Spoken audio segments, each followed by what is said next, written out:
Good morning students, class 9C subject mathematics और आपकी next exercise start होने वाली है। और प्रीवियस वीडियो में पीडीएफ में मैंने आपको बता दिया था कि आपको जो पीडीएफ में बताया था स्टेप्स या जो भी थ्योरम्स थे कि आपको डीपली इनको समझना पड़ेगा और ज्यादा उसमें कुछ नहीं था, सिंपली ये बताया था मैंने। कोई भी ट्राइंगल हो आपके पास, ट्राइंगल के तीनों एंगल्स का सम 180 डिग्री होता है, वही आपको यहाँ पर यूज करना। ओके, चलिए let's start the question. In figure, sides QP and RQ of triangle PQR are produced. 2 points S and T आपके सामने फिगर है, ट्राइंगल PQR है, RQ को आगे तक बढ़ा दिया, प्रोड्यूस मतलब आगे तक बढ़ाना T पॉइंट तक, और RP को बढ़ा दिया है, QP को बढ़ा दिया S तक।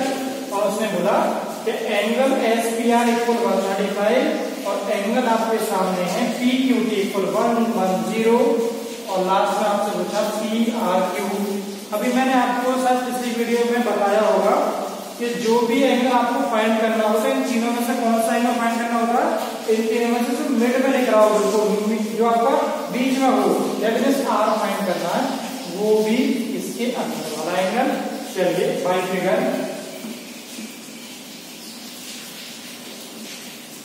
जब आपको ये एंगल फाइंड करना है तो एंगल की प्रॉपर्टी होती है कि ट्राइंगल के तीन एंगल का सम 180 डिग्री होता है। 180 के लिए आपको ये भी चाहिए और ये भी चाहिए, बट एक प्रॉपर्टी आप ऑलरेडी जानते हो, नहीं जानते तो बता रहा हूं मैं आपको कि जो भी लाइन आपके पास है, कोई भी लाइन हो सकती है स्ट्रेट लाइन, उस स्ट्रेट लाइन के किसी भी पॉइंट से जितने भी एंगल बन रहे हों उनका सबका सम 180 डिग्री होगा। दैट मीन्स इस लाइन में देखें तो ये है और इसकी वजह से दो एंगल बन गए, इन दोनों का सम 180 होगा। और ऐसे इस लाइन पे ये दो एंगल्स हैं, इन दोनों का सम 180 डिग्री होगा। हम बात करेंगे on line QR, on line QR। अब QR की बात कर रहे हैं तो ये जो PQR एंगल है, ये वाला एंगल PQR एंगल कितना बचेगा? अरे मैंने अभी आपको बताया था कि इन दोनों का सम 180 है, तो 110 यानी 110 तो पहले से ही है, तो आपका 70 और बच गया ये मैंने आपको यहाँ पर लिख दिया। अभी मैं इसकी बात करता हूँ QS ऑन लाइन QS, ठीक है। अब मैं इस लाइन की बात कर रहा हूँ तो इससे जितने भी एंगल है सबका सम 180 होगा। जब ये 135 है तो ये कितना बचा? ये आपका बचेगा 45। एंगल QPR इक्वल 45, बिकॉज ये 135 है तो इतना बचेगा 45। अब मैं पूरे ट्राइंगल की बात करूं PQR, इन ट्राइंगल PQR, इस पूरे ट्राइंगल में आपने देखा कि जो भी एंगल्स इसके एंगल्स हैं, यानी angle P plus angle Q plus angle R, इन तीनों का सम क्या होगा? इन तीनों का सम 180 होना चाहिए। तो एंगल P और एंगल Q तो आपके पास ऑलरेडी आ चुके हैं, एंगल P है ना और एंगल Q है ना। तो एंगल P की बात करें तो 45 प्लस एंगल Q की बात करें 70 प्लस एंगल R को तो आपसे फाइंड करवा रहा हूं, एंगल R आपको फाइंड करना है और इक्वल में 180 डिग्री हो जाएगा। चलिए इन दोनों का सम करिए, ये आएगा आपका 115 एंड प्लस के एंगल R इक्वल 180 डिग्री। अभी आपको एंगल R फाइंड करना है, तो एंगल R इक्वल 180 के पास 115 जाएगा माइनस में, इक्वल इन दोनों का माइनस करोगे तो 65 आपका आंसर आ जाएगा। इस तरीके से आपका पहला क्वेश्चन कंप्लीट हो जाता है। Next question is question number 3, because आप क्वेश्चन नंबर 2 को कंप्लीट कर सकते, तो क्वेश्चन नंबर आपका हम 3 करा देते हैं। अब क्वेश्चन नंबर 2 आप कंप्लीट ऑल्सो कर लेंगे, बिकॉज सिंपल क्वेश्चन था। और जो भी क्वेश्चन मैं आपके लिए छोड़ देता हूँ वो आप सिंपली उनको कर लीजिएगा, बिकॉज वो उस प्रीवियस क्वेश्चन के सेम होगा जो भी मैं क्वेश्चन छोड़ दूंगा आपके लिए। तो क्वेश्चन नंबर फर्स्ट के बाद क्वेश्चन नंबर 3 की बात कर रहा हूँ। In figure if AB parallel DE, ध्यान से देखिएगा, AB parallel DE, parallel side आप जानते होंगे बिकॉज मैंने कंप्लीट एक वीडियो बना रखी है पैरेलल साइड्स के ऊपर, और जिसको प्रॉब्लम आ रही है कंप्लीट वीडियो देखने के लिए या पैरेलल साइड देखने के लिए तो आप प्रीवियस वीडियो को देख सकते हैं।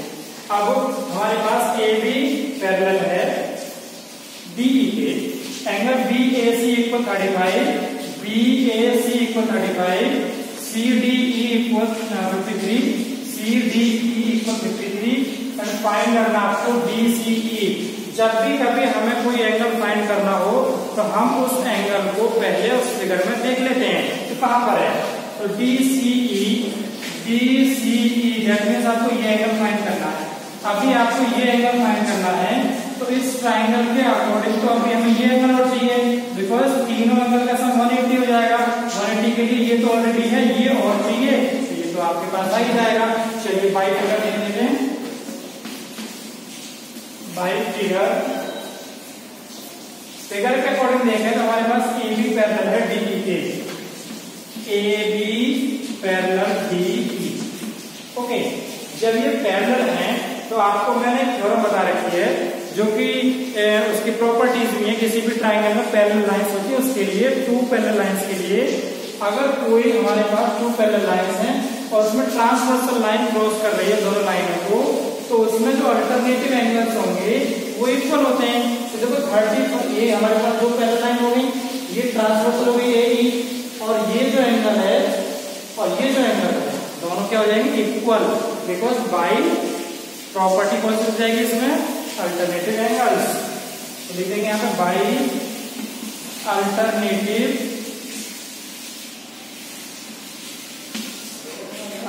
एंगल। ओके, तो एंगल जो आपके पास है BAC वो किसके इक्वल हो जाएगा, वो हो जाएगा आपका एंगल DEC के। ओके, तो BAC तो ऑलरेडी आपके पास 35 है, इक्वल एंगल DEC से। नाउ इन ट्राइंगल DEC, अभी मैंने क्या बोला था आपसे, किसी भी ट्राइंगल में दो एंगल आपके पास होने चाहिए, मिनिमम 2 एंगल्स होने चाहिए। थर्ड एंगल का आप फाइंड कर सकते हैं सिंपली। तो इस ट्राइंगल में angle D plus angle E plus angle C equal क्या हो जाएगा, 180 डिग्री हो जाएगा। Value of D 53। अब फिगर को भी देखते हैं साथ ही साथ। एंगल D की वैल्यू 53 है, एंगल E की अभी आई है हमारे पास 35। एंगल C आपको फाइंड करना है ना, क्वेश्चन में ऑलरेडी लिखा हुआ है। अभी आपको C की वैल्यू फाइंड करनी है, एंगल C फाइंड करना। इन दोनों को आप क्या करेंगे, ऐड कर देंगे। ऐड करने के बाद आपका ये जो एंगल है वो 180 के पास जाएगा तो माइनस में चला जाएगा, बिकॉज ये प्लस का है तो माइनस में चला जाएगा। एंगल इक्वल 180 में से 88 माइनस करोगे तो आपका जो एंगल है वो 92 इस तरीके से आ जाएगा और आपका क्वेश्चन पूरा हो जाएगा। क्वेश्चन नंबर 5, क्वेश्चन नंबर 3 के बाद 4 क्वेश्चन मैंने आपके लिए छोड़ दिया है, वो सिंपल क्वेश्चन है, आप कर सकते हैं। प्रॉपर्टी आपको याद रहनी चाहिए। Okay, question number 5 is in figure एक PQ परपेंडिकुलर का साइन होता है, परपेंडिकुलर मतलब T का opposite, perpendicular PS PQ parallel SI parallel का साइन है। Angle SQR equal 28 and angle QRT equal 65। Find the values of x and y। Figure आपके सामने, वेरी सिंपल क्वेश्चन है, बस आपको 2 स्टेटमेंट्स याद होने चाहिए, 2 प्रॉपर्टी याद होनी चाहिए। फिगर के अकॉर्डिंग समझते हैं। आपके पास एंगल QRT गिवन है एंड SQR ये भी गिवन है, या RQ ऐसे बोल सकते हैं हम, और आपको फाइंड करना x एंड y। चलिए, ये तो आपको पता है PQ पैरेलल है SE के, बिकॉज लिखा हुआ PQ पैरेलल है SE के। ऐसा आप कह दीजिए, वी है एक गिवन कह सकते हैं PQ पैरेलल ऐसा। चलिए, जब भी इस पूरे चैप्टर के बता रहा हूं, जब भी किसी क्वेश्चन में पैरेलल लाइन आ जाए तो आपको एक ही बात सोचनी है कि उसके बीच में ट्रांसवर्सल लाइन और मिल जाए तो उसमें अल्टरनेटिव एंगल्स या कॉरेस्पॉन्डिंग एंगल्स किसी भी तरीके से कोई प्रॉपर्टी लगा देनी है हमको। चलिए देख लेते हैं। PQ पैरेलल ऐसा है, ये दो पैरेलल लाइन है तो ये ट्रांसवर्सल मिल तो वही हमको, QR is the transversal line of PQ and SE। Now देखो, जब ये S जो QR लाइन है अल्टरनेटिव लाइन है, ये ट्रांसवर्सल लाइन होगी तो अल्टरनेटिव एंगल जो बन गया, आप देखते हैं ये बन गया पूरा एंगल 180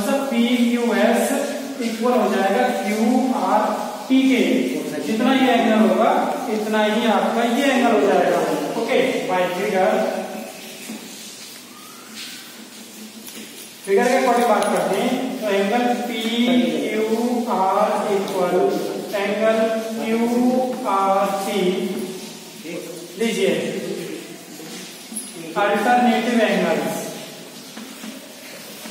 लिख देते हैं। Alternative angles P Q R किसके इक्वल हो जाएगा? क्यू आर टी के। पी क्यू आर इक्वल हो जाएगा क्यू आर टी के, बिकॉज ये ट्रांसवर्सल लाइन है, दो एंगल्स अल्टरनेटिव हो गए।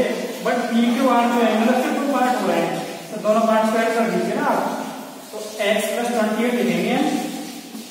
ओके, और इक्वल में क्यू आर टी हो जाएगा 65।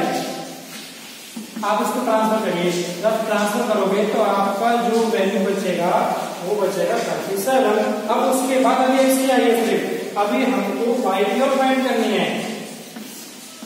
एन ट्रायंगल ध्यान दीजिएगा, x की वैल्यू आ गई आपके पास, y की सही है, तो इस ट्रायंगल की यूज कर लीजिए ना P S, triangle P Q S. इसको यूज करने का मतलब है इसमें एक एंगल तो ये गया आपके पास आ गया 37, और नेक्स्ट है आपके पास ये आपका 90 डिग्री है, बिकॉज जहां भी ये सिंबल बन जाए आपको समझना है कि वो 90 डिग्री का एंगल है, और बिकॉज ये दोनों लाइन एक दूसरे के ऊपर परपेंडिकुलर है, और परपेंडिकुलर लाइन के बीच में मिनिमम 90 डिग्री का एंगल तो होता ही है। चलिए इसमें angle P, angle Q and angle S को तीनों का सम करने के बाद लिख देंगे 180 डिग्री। ट्रायंगल प्रॉपर्टी होती है एंगल पी कितना बताया मैंने अभी 90, एंगल क्यू है आपके पास x और x की वैल्यू आई है 37। ओके, एंड s की वैल्यू कितनी हो जाएगी? s की वैल्यू आपको फाइंड करनी है, s की value y equal 180 degree and y equal in दोनों का ऐड करके 127 आएगा, और 127 जाएगा इसके पास ट्रांसफर हो करके, और y इक्वल बचेगा 50 degree angle. This is the second answer is, और आपका क्वेश्चन कंप्लीट हो गया। ओके।